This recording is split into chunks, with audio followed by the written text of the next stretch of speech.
Triomphe Congo TV est une chaîne d'analyse politique, économique, sociale et culturelle. Congolais de partout, aimez votre chaîne, abonnez-vous, likez et activez la notification. Vous voulez la bonne information? Triomphe.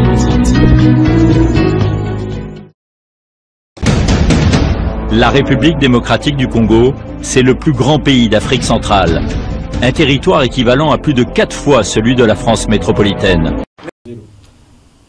Voilà, aimables téléspectateurs des Triomphe Congo Télévision, votre média en ligne, nous sommes très heureux parce que tout simplement, vous êtes des milliers de téléspectateurs en train de nous suivre à travers la République démocratique du Congo, l'Afrique en général, aux États-Unis d'Amérique, pourquoi pas en Europe. Bienvenue à ce Décrit Info Kilashikumambo. Décrit Info Kilashikumambo, aujourd'hui, vous amène un sujet d'actualité, un sujet tellement politique.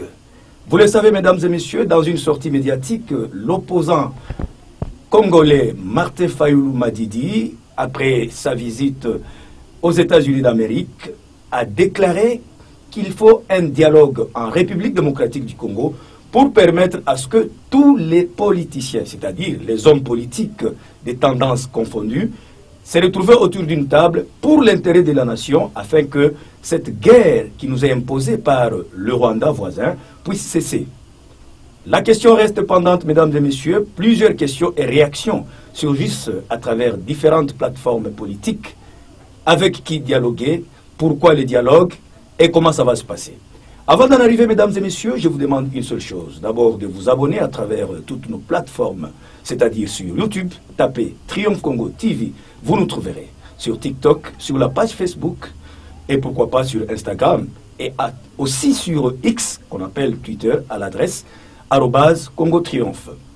Pour en parler, mesdames et messieurs, sur cette question, nous avons joint pour vous le professeur ordinaire de l'Université de Lubumbashi.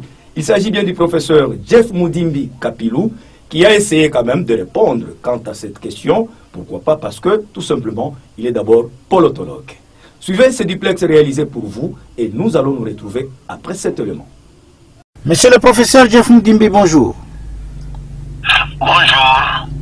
Monsieur le professeur, vous en tant que politologue, vous avez suivi comme nous les vœux de l'opposant Martin Fayulu Madidi, qui demande qu'il y ait un dialogue pour créer la cohésion sociale et aussi la cohésion politique afin de combattre l'agression dont notre pays est victime. Quelle analyse faites-vous de cette situation en tant que politologue et aussi en tant que professeur d'université? Bien, merci beaucoup pour la pertinence de la question que vous venez de me poser. D'abord, je tiens à dire que le dialogue par lui-même n'est pas quelque chose de mauvais. Le dialogue, même la sagesse africaine nous oblige, donc nous recommande, quand il y a des mésententes, que nous soyons à mesure de nous asseoir de manière à trouver une solution mutuellement acceptable. Donc si il faut dialoguer, je ne vois vraiment aucun problème. Mais, encore une fois de plus, il faudrait que nous puissions préciser le dialogue, c'est autour de quoi. Mais ici, quand je suis le mobile même de la convocation de ces dialogues, c'est pour que nous puissions tous regarder dans le même sens de manière à bouter l'ennemi dehors. Mais moi je dis c'est insensé. Vraiment c'est non-sens.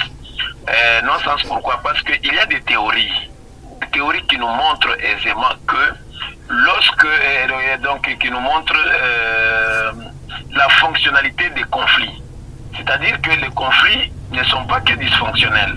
Les conflits peuvent être fonctionnels. Et la fonctionnalité du conflit, c'est notamment le renforcement de la cohésion interne. Lorsque ces conflits-ci viennent de l'extérieur. Donc, ça devait être automatique que le pays est agressé. Donc, on ne pouvait que déjà nous souder les coudes pour combattre l'ennemi.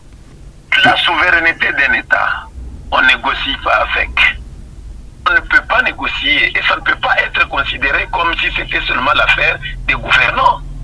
Donc nous devons tous nous souder les coudes, je m'excuse, nous souder les coudes et regarder dans le sens de combattre l'ennemi. Je vais vous donner un petit exemple. Vraiment, à partir d'une maison, nous sommes tous des frères, mais il peut arriver que nous avons des problèmes internes. On ne se parle pas. Mais si pendant la nuit, un agresseur venait nous attaquer, va-t-on d'abord nous dire non, qu'on se mette d'abord d'accord, vous et moi comme frères, et lorsque nous nous mettons d'accord, c'est à ce moment-là que nous pouvons maintenant chercher à combattre l'ennemi ou l'agresseur? Non! C'est-à-dire la cohésion est immédiate. On se soude le coude et on chasse d'abord l'ennemi. C'est quand celui-ci ne constituera plus encore une menace pour nous que nous pouvons maintenant essayer d'échanger pour régler nos différends en interne. Oui, Donc, oui, monsieur le professeur, l'exemple que vous venez de donner, il est très poignant, mais ils se disent quelque chose. On reproche le fait que pour le cas d'espèce, on reproche à monsieur Martin Fayoulou d'initier le dialogue, lui qui n'a ni une ponction du pouvoir. Comment le dialogue peut être demandé par l'opposition? Est-ce que c'est bien, c'est mauvais selon vous, la proposition de Martin Fayoulou?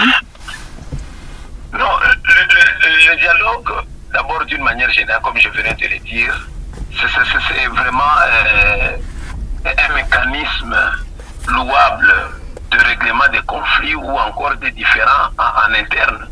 Mais quels sont les différends? Il faut d'abord identifier le problème. L'identification du problème est quelque chose de plus important. Quel est le problème?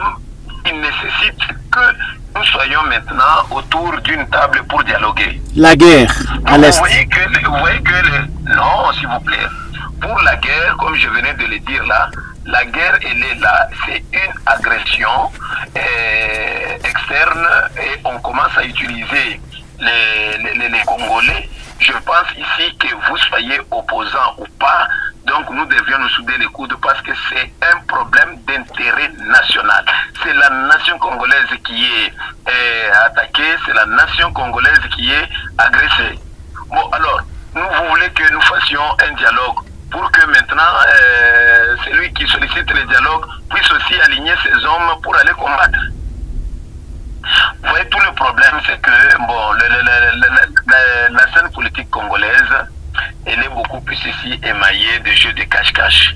C'est-à-dire qu'on a parfois des agendas cachés et qu'on ne voudrait pas dévoiler, mais on dit allons au dialogue. Mais c'est vrai, je suis d'accord avec le dialogue, mais qu'on se fixe. Le dialogue, pourquoi? Nous allons dialoguer autour de quoi? Mais pourquoi cela n'est pas dit?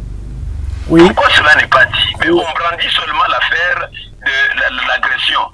Cette affaire de l'agression, c'est non-sens.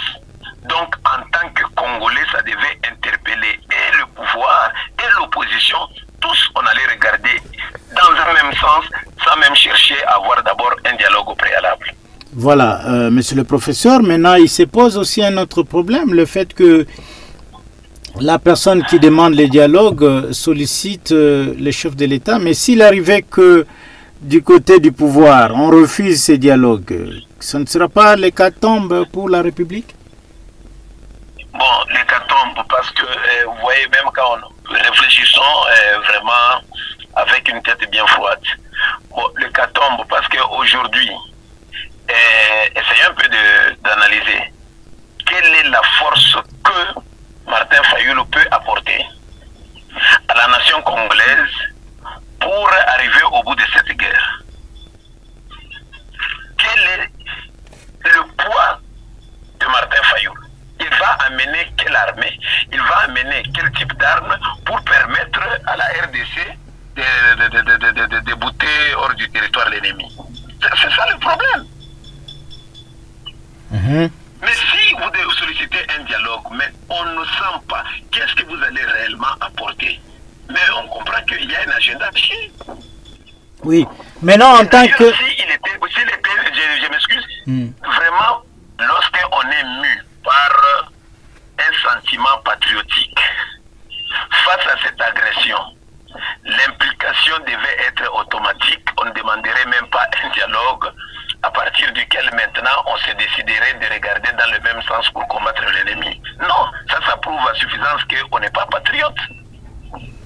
Voilà, ça c'est l'analyse du professeur. Maintenant, quel message, en tant que professeur, enseignant, aussi politologue, quel message vous pouvez lancer aux uns aux autres, c'est-à-dire la partie qui refuse le dialogue et la partie qui demande le dialogue et les gouvernements qui le regardent? Bien, mon message est le suivant. Pour la partie qui demande le dialogue, je pense que l'heure n'est pas au dialogue. L'heure n'est pas au dialogue. L'heure est tout simplement à une cohésion interne pour que tous ensemble nous puissions regarder dans le même sens. Peut-être que nous ne connaissons pas vraiment le bien fondé de ce dialogue qui est exigé. Alors je demande aux gouvernants ou au pouvoir d'être aussi ouverts, d'écouter un peu l'autre partie pour savoir finalement le dialogue doit graviter autour de quoi. Comment après le dialogue on peut réellement être en mesure de chasser l'ennemi. C'est ça, là, autant de questions qu'on doit se poser.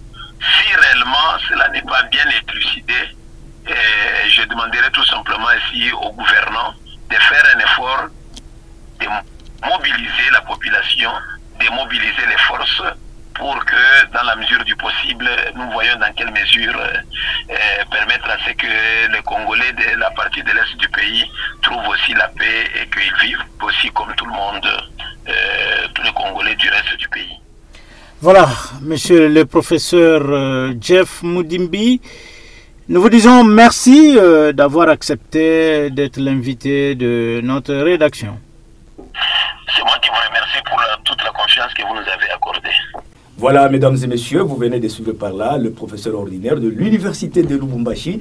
Nous sommes dans la province du Haut-Katanga qui a essayé d'éclairer noir sur blanc pourquoi le dialogue, comment ça va se passer, avec qui dialoguer pour l'intérêt de la nation.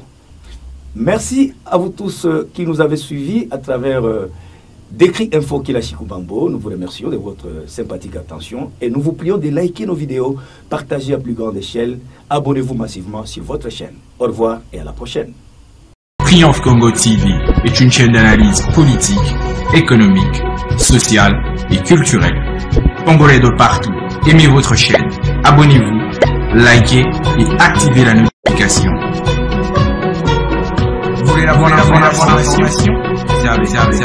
Triomphe.